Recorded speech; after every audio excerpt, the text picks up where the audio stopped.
Congress leader Rahul Gandhi ने कहा कि जम्मू कश्मीर में रियासत का दर्जा बहाल करना बहुत बड़ा मसला है। इसके जरिए आवाम का हक छीना गया। रियासत का दर्जा बहाल करने के लिए कांग्रेस की तरफ से हर मुमकिन कोशिश की जाएगी। कांग्रेस लीडर ने कहा कि आर्टिकल 370 को हटाने से किसी को फायदा नहीं हुआ। दहशतगर्दी जम्मू खित्ते में भी फैल रही है। राहुल गांधी ने मरकजी हुकूमत को तनकीद का निशाना बनाया। उन्होंने इल्जाम लगाया कि मरकजी हुकूमत नहीं चाहती कि जम्मू कश्मीर में हालात बेहतर हों ताकि कश्मीर फाइल जैसी मजीद फिल्में बने। जमहूरियत पर हमला किया जा रहा है। चीनी मुदाखलत और दीगर मसाइल पर पार्लियामेंट में बात करना चाहते थे लेकिन इजाजत नहीं दी गई। राहुल गांधी ने कश्मीरी पंडितों के एक वफ्द से मुलाकात की।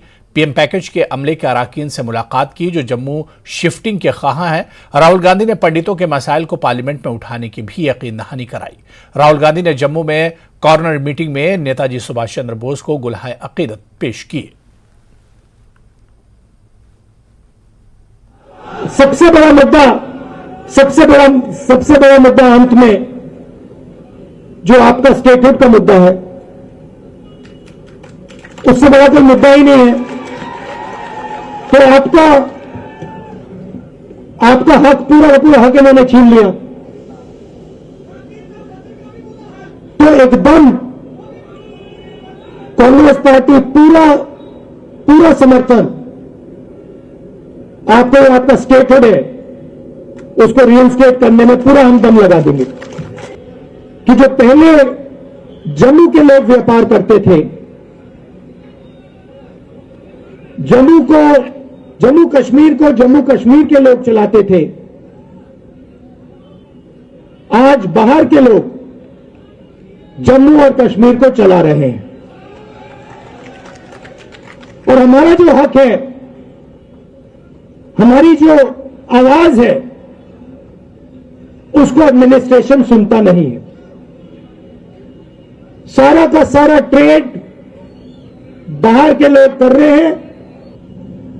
हिंदुस्तान में सबसे ज्यादा बेरोजगारी जम्मू कश्मीर में है और जम्मू में है। तो यहां पे स्टूडेंट्स पढ़ाई करते हैं, कोई इंजीनियर बनना चाहता है, माता पिता शिक्षा के लिए पैसा देते हैं, कोई डॉक्टर बनना चाहता है, कोई लॉयर बनना चाहता है, कोई आर्मी में जाना चाहता है। पढ़ाई करने के बाद पता लगता है कि इस प्रदेश के लोग, प्रदेश के युवा लॉयर, डॉक्टर, इंजीनियर नहीं बन सकते। पहले एक और रास्ता था, आर्मी का रास्ता था, वो भी आज बंद कर दिया है। बीजेपी के लोग नई योजना लाए हैं, अग्निवीर योजना लाए हैं और इनको जो आर्मी का इथोस है, इनको वो ही नहीं समझ आया। देखिए, किसी भी काम को सीखने में कम से कम 7-8 साल लगते हैं। जो सेना लड़ती है वो रिश्ते के बल पर लड़ती है। सैनिकों के बीच में जो रिश्ता होता है उसके बल पर लड़ती है। वो रिश्ता 1-2 साल में बनता ही नहीं। वो रिश्ता, उस रिश्ते को बनने के लिए, मजबूत होने के लिए कम से कम 7-8 साल लगते हैं। तो जो बीजेपी के लोग हैं, इनको ये बात समझ नहीं आई। मेरे से मिलने एक डेलीगेशन आया और उन्होंने अपनी बात रखी। मैं हैरान हो गया। उन्होंने कहा,